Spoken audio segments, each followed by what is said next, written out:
Muy buenas, bienvenidos un día más al Mañanero de hoy.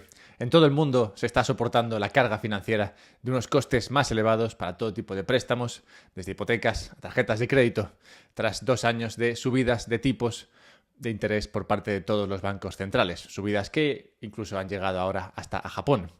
No obstante, hoy se reúne la Fed, el Banco Central de Estados Unidos, para anunciar el coste futuro del dinero, y tanto economistas como consumidores tienen una pregunta en mente: ¿cuándo empezará a bajar los tipos? La respuesta casi seguro es que no este mes, y probablemente tampoco en su próxima reunión, según los pronosticadores de Wall Street. Adivinos tratando de adivinar lo que harán los otros adivinos. Realmente no hemos evolucionado tanto desde la época en la que leíamos Entrañas de Gaviota. Ahora bien, si los adivinadores de lo que harán los visionarios de la economía aciertan, los consumidores que esperamos una bajada de los tipos de interés, tendrán que esperar hasta más allá del mes que viene, ya que cerca de la mitad de los economistas apuntan a la reunión de la Reserva Federal del 12 de junio para el primer recorte de tipos en 4 años, según datos de FactSet. Empezamos el año esperando más de 7 recortes de tipos de interés y se espera que lleguemos a 3 con suerte. ¿Es esto malo? ¿Es muy malo? No para todos al menos, y es que a las pensiones este rato de tipos de interés altos les está salvando la vida. El mañanero de hoy lo quiero dedicar a cubrir 2 anuncios de los principales fondos de pensiones del mundo. Uno sobre Bitcoin y otro, bueno, pues no tanto. Y sobre todo a ver cómo están los fondos de pensiones del planeta. Ahí entramos en un momento. Recordad que podéis suscribiros a la newsletter de un podcast sobre Bitcoin y os mando un mail los sábados. Vale. Los fondos de pensiones, como todos sabréis, claro, son la hucha de ahorro para los mayores. Esa hucha se va llenando poco a poco con tu trabajo y con tus ingresos, y los activos ahí dentro se van invirtiendo para que cuando lleguen nuevos pensionistas, estos puedan recibir el dinero que se les prometió. Cuando el valor de los activos es inferior al valor de las prestaciones prometidas, un fondo de pensiones tiene lo que se llama un pasivo no financiado. El pasivo es la promesa de pagar prestaciones, es un término financiero formal que indica tanto una obligación moral como legal de pagar esa prestación de jubilación prometida. Allá por 2020-2021, los fondos de pensiones de todo el mundo andaban desesperados en busca de rendimiento para no quedarse con todos esos pasivos no financiados. Con los tipos de interés que había en esa época tan bajos, los bonos pagando intereses negativos, era prácticamente imposible conseguir hacer crecer esa hucha para hacer frente a las promesas. Por eso, cuando subieron los tipos de interés, digamos que ellos vieron la vida de otro color, de un color más rosa. A ellos les vino genial, a tus padres que esperan una pensión también. ¿Cuál es el riesgo, a fin de cuentas, de que esas promesas no cumplidas se produzcan? Es decir, de que esas promesas no estén cubiertas adecuadamente con los activos que hay dentro de las huchas. Bueno, pues a simple vista realmente no parece tan grave, porque aunque tú tengas esa diferencial entre lo que debes, esas promesas, y lo que tienes, esos activos, tampoco tendrás que pagar todas las pensiones de una. O sea, no te van a entrar todos de repente a pedirte toda la pensión para el resto de vida que les quede. Esto significa que puedes pasarte años con un fondo de pensiones en el que gastes más de lo que deberías en pagos de pensiones, y simplemente esa situación te provocará que tengas que recuperar eso para pagar a los que vengan en el futuro. Tendrás que recuperar, digamos, el año que viene. Digamos que siempre, para el fondo de pensiones, siempre te queda la esperanza de ganar algo el año que viene. Un poco como al Atleti de Madrid.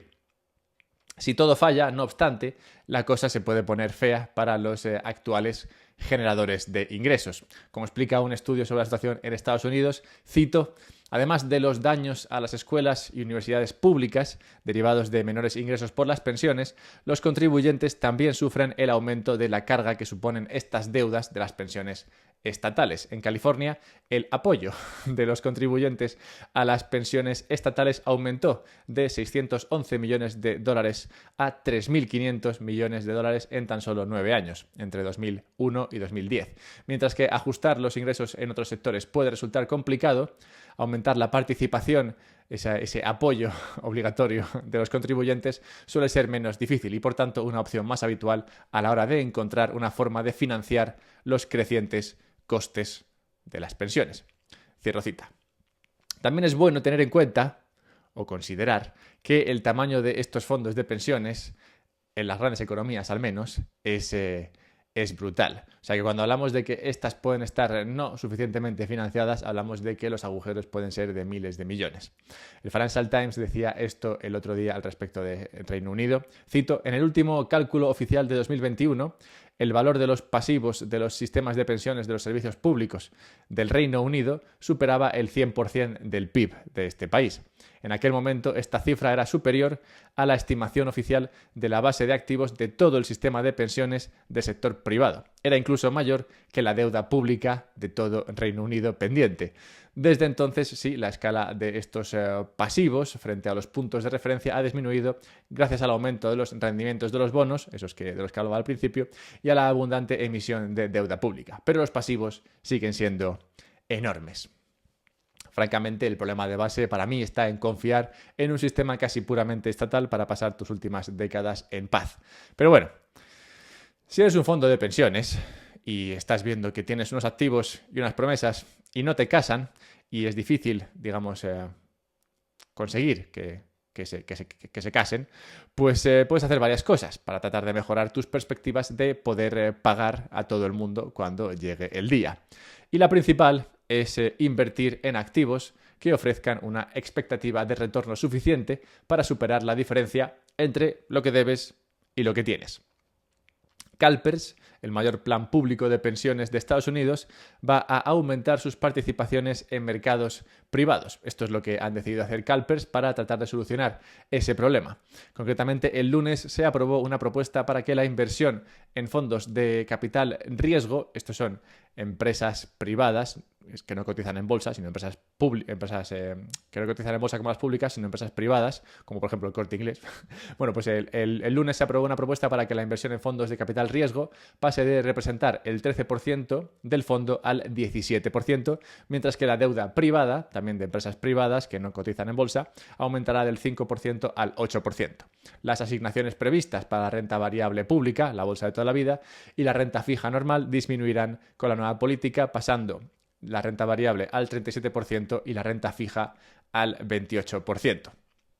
Un movimiento que CalPERS, en este caso, explica mostrando los retornos que habrían tenido si hubiesen estado más invertidos en estos activos antes. Es decir, miran a lo que ha ocurrido con la renta privada, el private equity y esta deuda privada y dicen, si hubiésemos estado más invertidos en estos activos habríamos ganado más dinero, así que a partir de ahora lo que vamos a hacer es invertir más en esto porque claramente esperamos que el retorno que nos venga por ahí sea mejor que el que podríamos obtener invirtiendo en bolsa normal o en renta fija normal. No obstante, en opinión de Anne Hecht, una editorial de Financial Times, que se encarga de estos aspectos financieros, hay al menos 3 buenas razones para pensar que el rendimiento de las acciones privadas, ese private equity, va a empeorar en términos relativos en los próximos años. Esto dice Anne Hecht, cito, la primera de esas razones es que el rápido crecimiento del sector de capital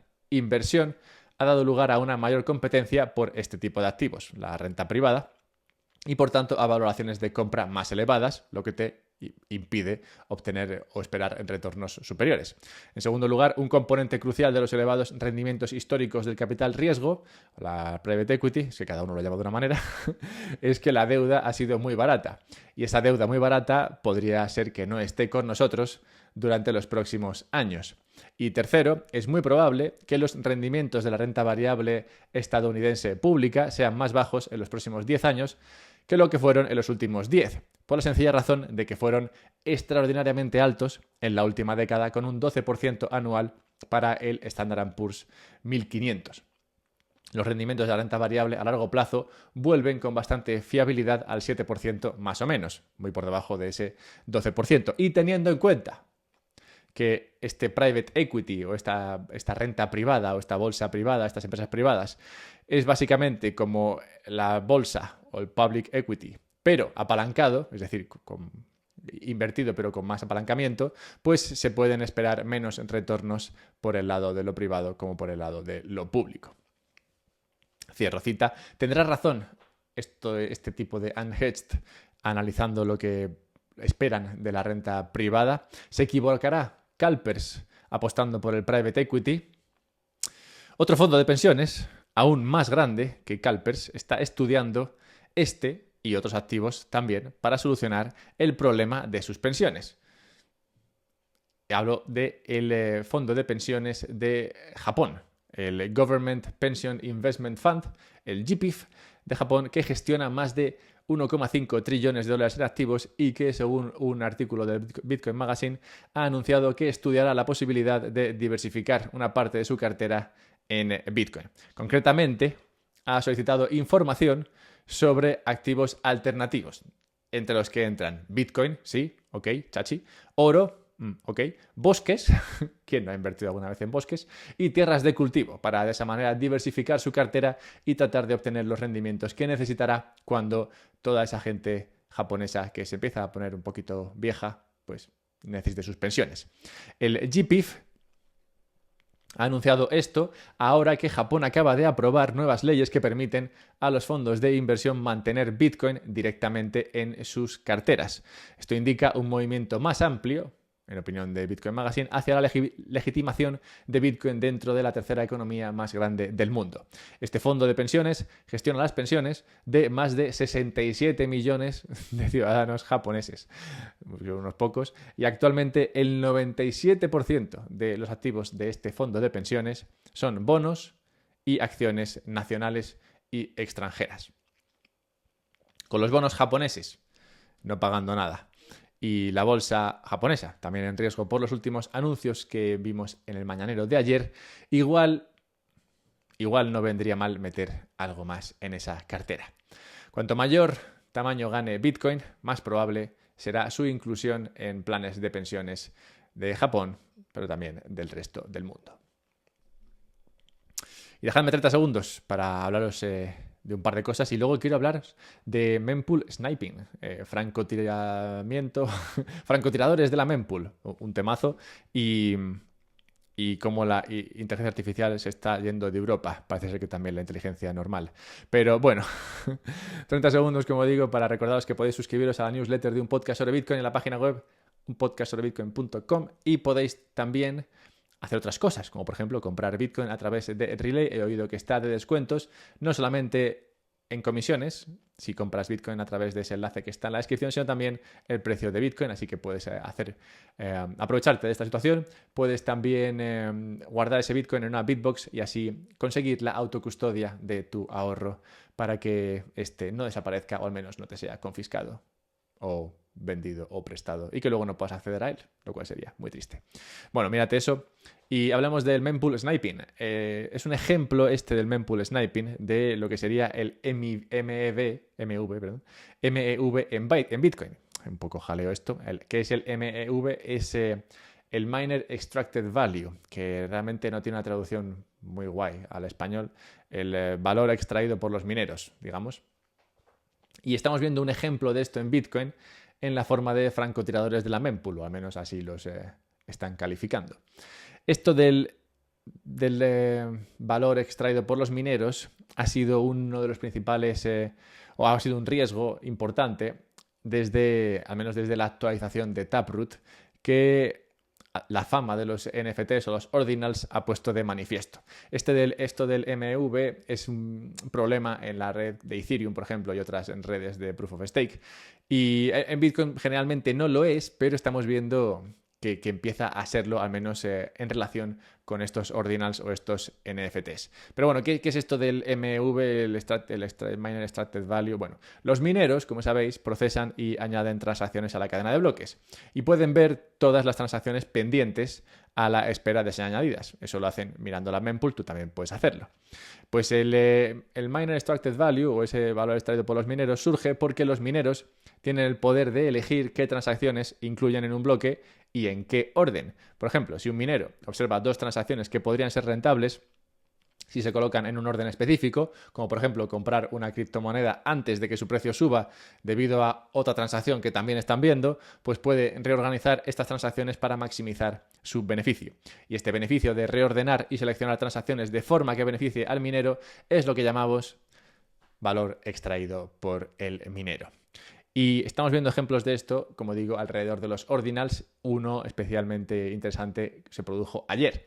Una operación ordinals que se emitió al precio de cotización de 0,069 Bitcoin. Y en pocos minutos esa transacción había sido sustituida al menos 14 veces por otras órdenes, por compradores competidores que pujaban no subiendo el precio del activo, en este caso, del ordinal ese, sino subiendo o pujando más tarifas, es decir, pujando más comisiones para que el minero cogiese su orden de compra y no la orden de compra original. Esto es, para que se entienda, alguien puso a la venta un JPEG, ¿no? Una imagen de estas, por el dinero que fuese en Bitcoin, por X en Bitcoin. Pero el mercado creía que ese JPEG no valía X, sino que valía Y. En cuanto alguien intenta comprarlo, cualquier otro puede sustituir esa transacción no confirmada por la suya, pagando los mismos X Bitcoin al vendedor, pero ofreciendo más tasas de transacción al minero para incentivarle a que mine tu transacción en lugar de la otra. Así, lo que acaba produciéndose es una guerra de ofertas que sube el coste de las transacciones por operar. ¿Y qué es el riesgo al cual nos referimos cuando hablamos de ese valor extraído por los mineros? Porque si esto se produce de forma generalizada, pues subiría artificialmente, digamos, el coste de usar la red de Bitcoin. Esto no se ve demasiado, como digo, en Bitcoin, en otras sí que se ve, como por ejemplo en Ethereum. Y concretamente el caso este del ejemplo de ayer, lo que pasó al final es que la transacción original fue la que acabó confirmándose. Y esto fue porque, aunque había un montón de órdenes sustitutivas, esas 14 otras órdenes que pagaban más comisiones al minero, pues todavía esas otras órdenes no se propagan de forma rápida o fiable. Total, que el minero no lo vio y entonces acabó introduciendo la orden que menos le pagaba, cuando habría ganado más introduciendo cualquiera de las otras. Pero bueno, es un riesgo, como veis, que se está empezando a observar en Bitcoin, alrededor al menos de los ordinals que pueden tener, digamos, ofrecer ese ángulo de ataque más fácilmente que otras operaciones dentro de Bitcoin. Y bueno, pues habrá que irlo viendo, a ver cómo se va gestionando esto. Lo que se ha producido, y realmente estaba claro que se iba a producir, es que la inteligencia artificial está saliendo de Europa. Más concretamente, lo que está saliendo o está a punto de salir de Europa es la gente con inteligencia normal que ha dedicado sus recursos y sus conocimientos a desarrollar inteligencia artificial. Concretamente, la empresa alemana Aleph Alpha y un par de empresas británicas como Synthesia y Stability AI son algunas de las empresas de inteligencia artificial a las que se han dirigido funcionarios de Canadá y Emiratos Árabes Unidos en los últimos meses con ofertas suculentas para llevárselas a sus respectivos países, según comentan varias personas familiarizadas con las conversaciones. Según esas personas también se han ofrecido a los grupos tecnológicos, a estas empresas de IA, subvenciones, regímenes fiscales menos estrictos y una regulación más laxa para convencerles de que se trasladen a esos otros países. Jonas Androulis, que tiene un nombre muy guay, fundador y director ejecutivo de Aleph Alpha, decía: se han puesto en contacto con nosotros personas de fuera de la Unión Europea para decirnos, básicamente, ahora con toda esa horrible regulación, ¿no querréis trasladar vuestra empresa de inteligencia artificial a nuestro país mejor? Y sí, esto que no se esperaba a nadie, o más bien se esperaba a cualquiera, pues se está produciendo. Que no es otra cosa que ver cómo el desarrollo en actividades punteras en Europa se va o se ve atraída por otros lugares, teniendo en cuenta que Europa aprobó hace poco esa regulación sobre la inteligencia artificial que básicamente impedía que se desarrollase nada en esta región política y económica. Es un ejemplo más de arbitraje jurisdiccional. Si tú eres tonto y no dejas que la gente desarrolle cosas dentro de tu país, pues la gente que quiera desarrollar cosas se irá a otro país y tú te quedarás pues con los pringados de siempre. Y ya está. Bien, hablando de pringados, Greenpeace vuelve vuelve a las andadas. Greenpeace acaba de publicar un informe calificado por ellos mismos como explosivo que expone los profundos vínculos, cito a Greenpeace, entre la industria de los combustibles fósiles, los negacionistas del clima de derechas, los de izquierdas parece que no entran, y la creciente red de grupos de presión que impulsan un plan para salvar las sucias plantas de carbón y gas con Bitcoin.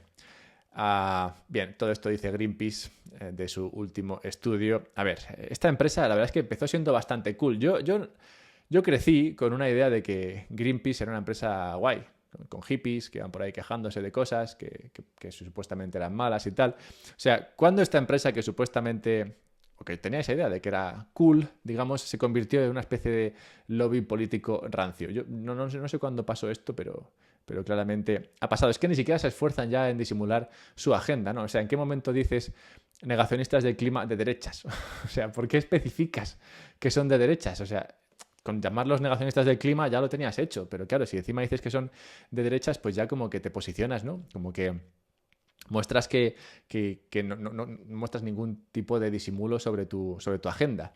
Y en ese informe explosivo del que hablan, encima se citan los mismos estudios sobre Bitcoin de hace 6 años. O sea, es que ya ni siquiera haces el esfuerzo de inventarte problemas nuevos. O sea, que al menos podrías inventarte algo nuevo para que, no sé, para que parezca que estás trabajando. O sea, yo creo que es obvio que estos grupos como el de Greenpeace están financiados por el gobierno cuando ves que los que trabajan para Greenpeace lo hacen tanto como los funcionarios.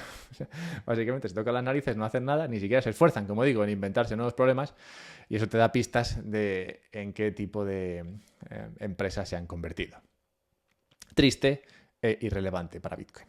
Y dejadme cerrar el mañanero de hoy con la necrológica. Tenemos que recordar la muerte en tal día como hoy de no otro que Kenny Rogers, un tipo que yo no conocía hasta hace poco, pero descubrí una canción muy famosa suya. Bueno, realmente no es suya, la escribió Lionel Richie, pero la performeó él, digamos, la canta él con su estilo. Y es esa canción de Lady, que es muy bonita, es muy sencilla, digamos, muy simple, pero es muy buena.